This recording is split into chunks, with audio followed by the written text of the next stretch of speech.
Once upon a time, in the heart of Owerri, lived a young woman whose name was Ndidi.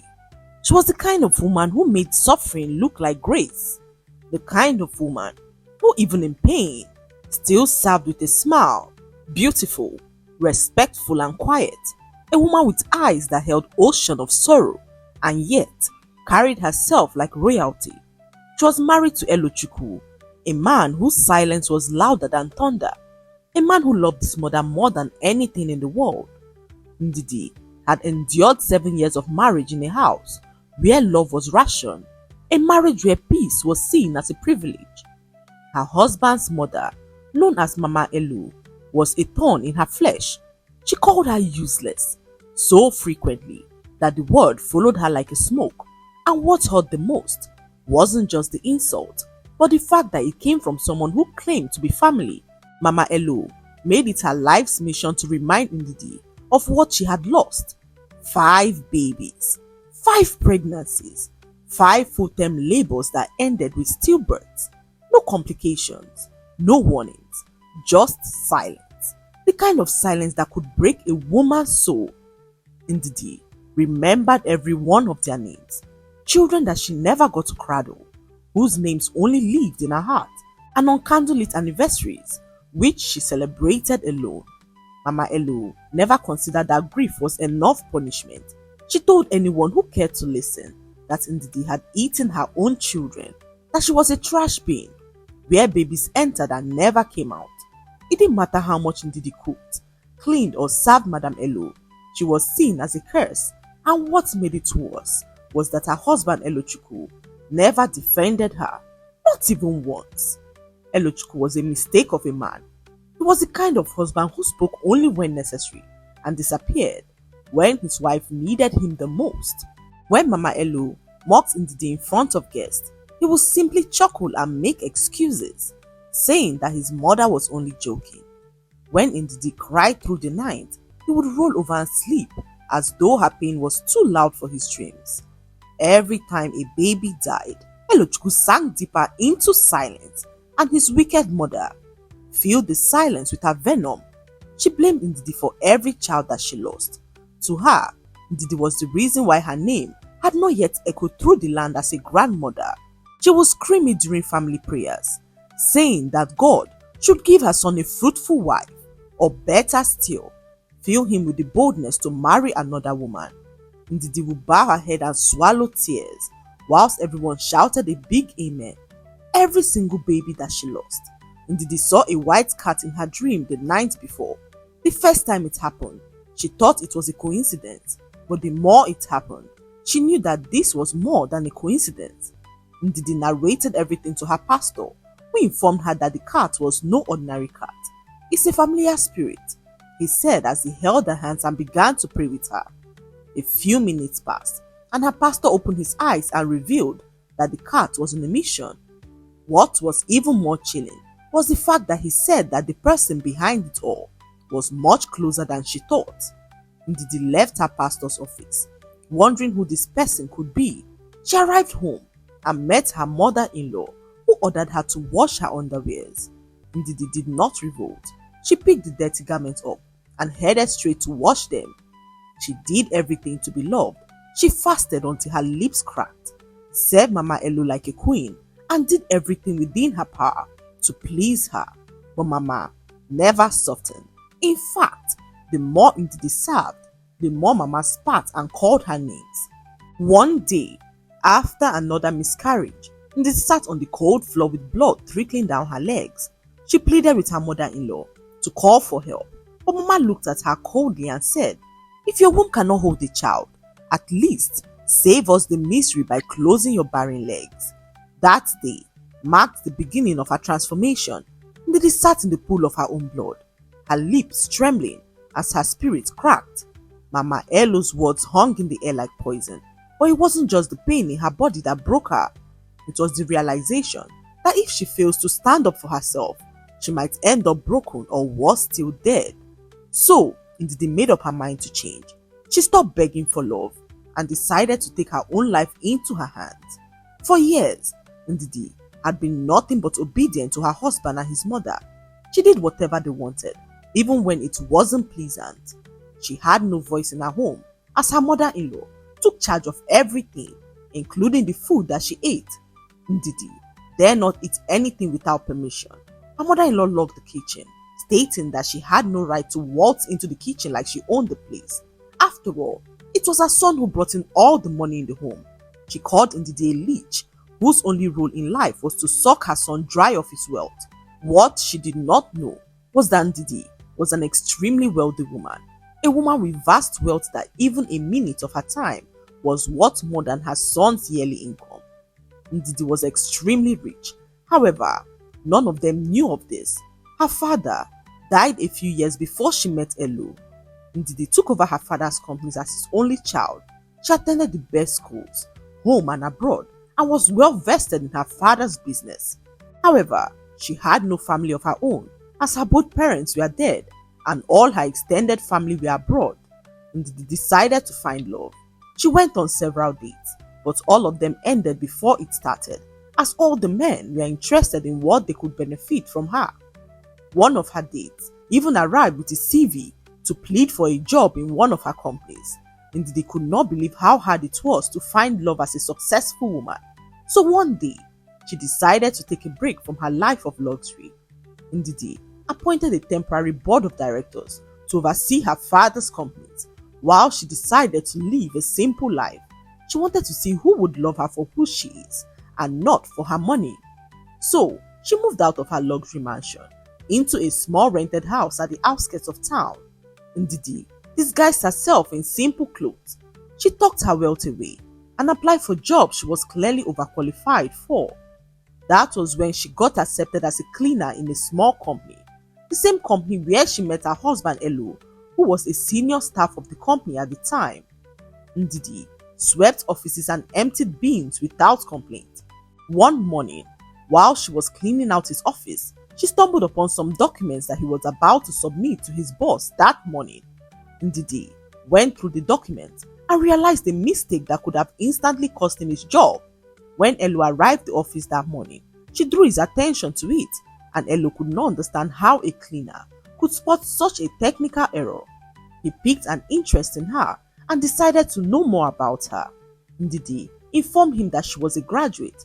She told him a few things about her, carefully excluding the fact that she was extremely wealthy. In Elo's eyes, Ndidi was a poor cleaner who, despite her struggles, carried herself with so much dignity. He began to talk to her more often, asking for her advice on documents and even job proposals.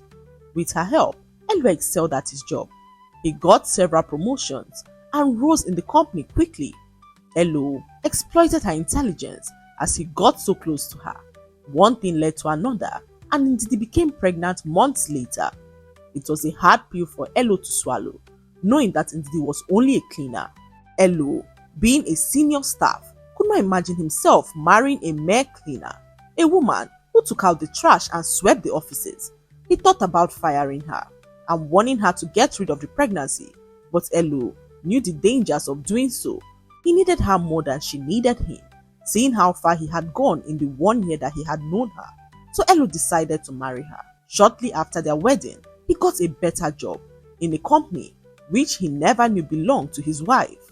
Ndidi made things easy for him because of how much she loved him. Little did she know that Elo only married her because of what he could take from her. He wasn't blinded in love.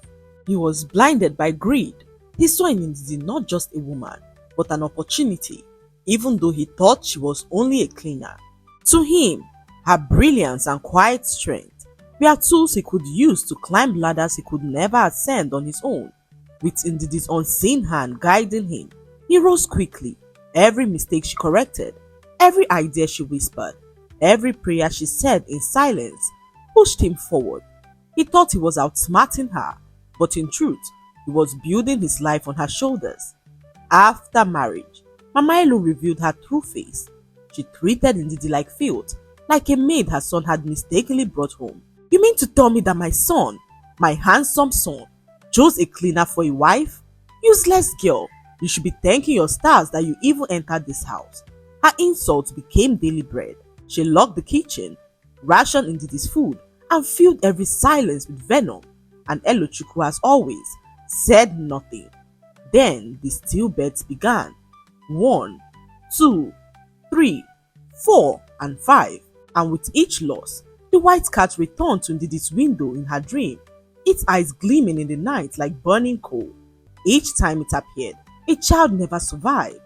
Ndidi wept, prayed, fasted, yet Mama Elo sharpened her tongue and spat venom, accusing her of eating her own children. Trash bin! Every child that enters you dies there. You are cursed, she said to Ndidi over and over again. Not caring the trauma that Ndidi was suffering, Mama Elo's wickedness grew bolder as each day passed. When Ndidi lost her third baby, Mama Elo began to invite other women into their home, young pretty girls, who she paraded in front of her son. My son, these are beautiful women. Pick one and give me a grandchild, because this witch will never give you a child, she said to Elo, who agreed to take on a second wife soon. One day, this was years later, he returned home with a woman who he called his joy giver. She was young, tall and beautiful. Her name was Jacinth, and Mama Elo welcomed her with open arms. She clapped her hands in excitement and danced around the sitting room, saying that finally her hands would carry her own grandchildren. Ndidi stood back and watched as Mama Elo mocked her in front of them. She called her a graveyard, and Ndidi could not bear the embarrassment. She ran into her room, and Elo ran after her, stating that Ndidi had to pack her things to the garage because he needed the room for his joy giver. Ndidi could not believe what was happening. Her heart shattered, but she did everything within her power to hold herself. Elo took Jacinth by the hand as he paraded her around like a trophy and announced his plans to make her his second wife. Ndidi confronted him. She could not imagine that Elo was thinking of marrying another woman. She kicked against the idea, stating that Elo had no right to bring another woman into their matrimonial home. But Elo looked at her in the face and called her a joker. If you ever make this house uncomfortable with my joy giver here, you will regret the day that you were born. His mother stood in front of her and dared her to do her worst. If you don't know, Jacinth here is already pregnant with my grandchild, she said to Ndidi, whose tears flowed like a fountain. Everything was happening too fast, and Ndidi could not believe how the man who she gave everything could turn back and hurt her in the worst way possible. Days passed, and the humiliation even got worse. Elo threw a grand party in their home to welcome his new woman into the family. No one cared about Ndidi and how she felt seeing her husband in the arms of another woman. However, the straw that broke the camel's back was when Mama Elo said something that Ndidi could not condone. It was a calm evening, and Ndidi was alone in the garage when Jacinth approached her with a mocking laughter. You useless woman, is it by force to remain in a marriage that you are no longer wanted? How desperate can you be to sleep in a dusty garage with rats and cockroaches, all because you want to hold on to your title as Mrs.?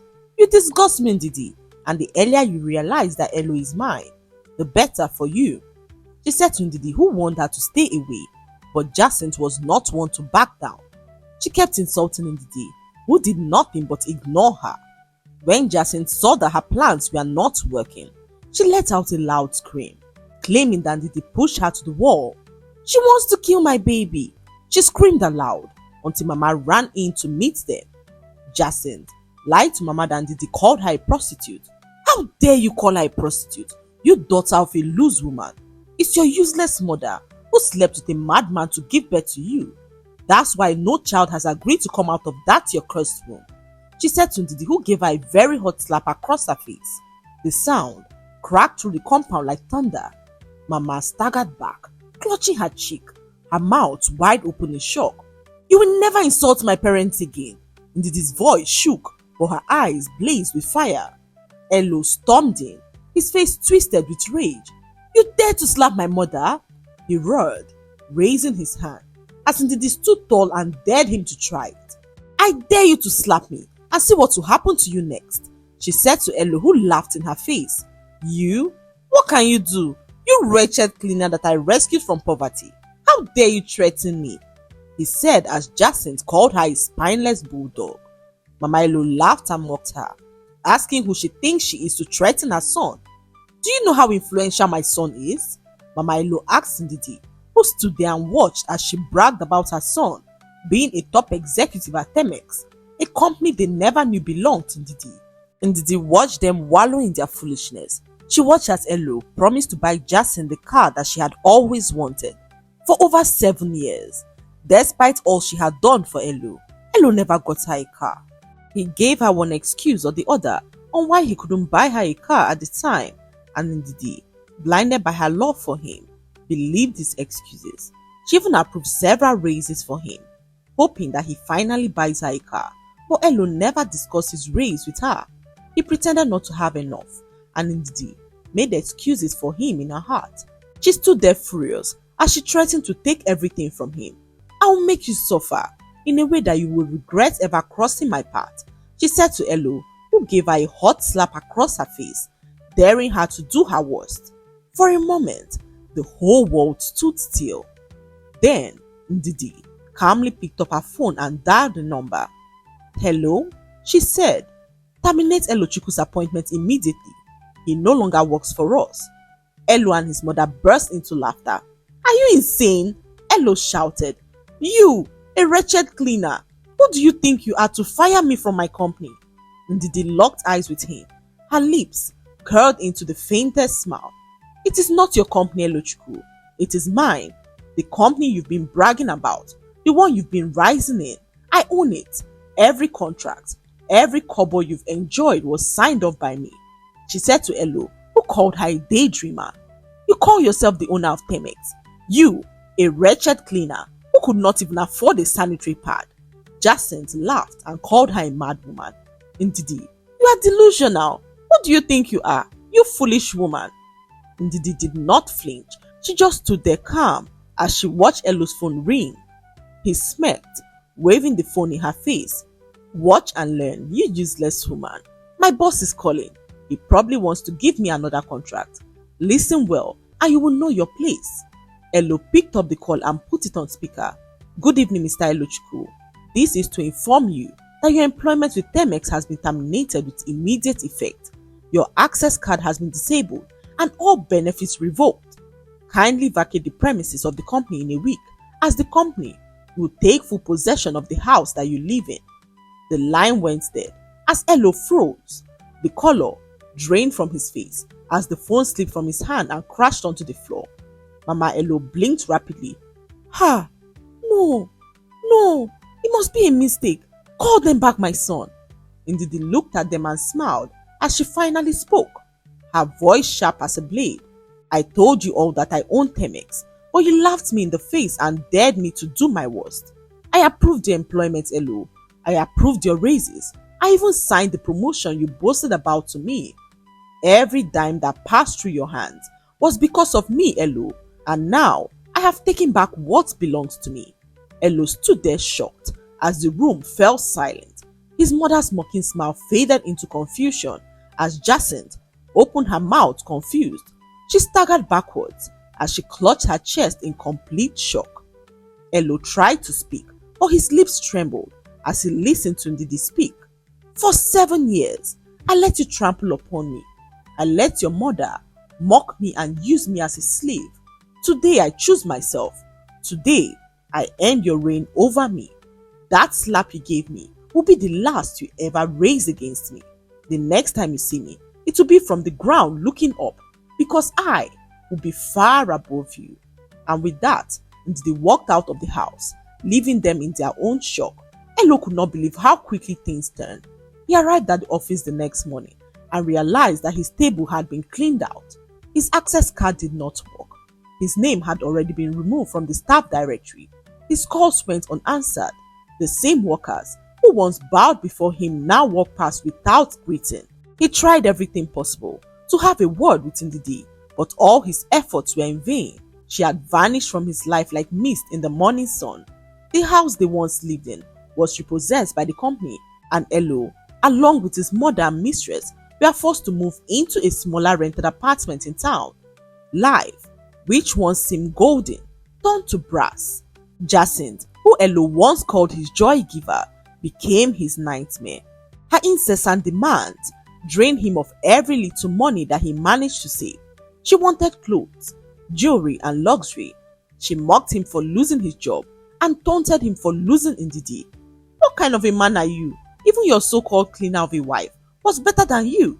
She spat at him one evening as Elo stood there in regret. Elo lived in daily torment. He would return from his endless search for jobs, only to find Jacinth sprawled on the sofa, shouting at him to get her more things. Her pregnancy progressed, and for a moment, Mama Elo boasted again, saying that her enemies were about to be put to shame. But a day before she was due to deliver, Jacinth screamed in the night. Blood flowed uncontrollably. They rushed her to the hospital, but the doctors shook their heads in sorrow, telling them that the baby was gone. Mama Elo wailed and tore at her clothes, her pride crushed as her son made up his mind to seek the truth. It was in that moment that Elo realized that his own mother was the cause of his own misfortune. A prophet revealed to him that years ago, his mother poisoned another woman and stole her husband, which was his father. The woman died in pain, but before she passed, she swore that your lineage would never know joy through children. The white cat that Ndidi always saw was her spirit, returning again and again to ensure the covenant held. Elo staggered backwards as he could not believe his ears. For all these years, he believed Ndidi was the problem. Little did he know that his mother caused it all. The realization broke Elo as memories of every tear that Ndidi shed, every insult his mother hurled at her, and every slap that he had given to her returned to torment him. Elo remembered the day she walked out on him, the day that he lost the most valuable thing that he had in his life. Ndidi flourished, her companies expanded. She was celebrated in Owerri and beyond as one of the most successful young women in her generation. Mama Elo, however, never recovered from the shame. She lived out her days in regret, wishing that she lived a better life. Jacinth eventually left Elo for another man, abandoning him with debt and disgrace. And Elo, he walked the streets of town, broken, jobless and mocked, a living lesson, never to mock grace. The lesson to be learned from this story is that true strength lies in knowing your worth and never allowing anyone, not a husband, not a mother-in-law, not even society, to define it for you. Ndidi's pain was never her weakness, it was her refinement. When she finally chose herself, the marks fell and the truth was revealed. In life, wickedness may laugh for a moment, but justice always speaks in the end. Never mock a heart that serves with love, because the stone you cast at grace will one day return as fire. I hope you enjoyed the story.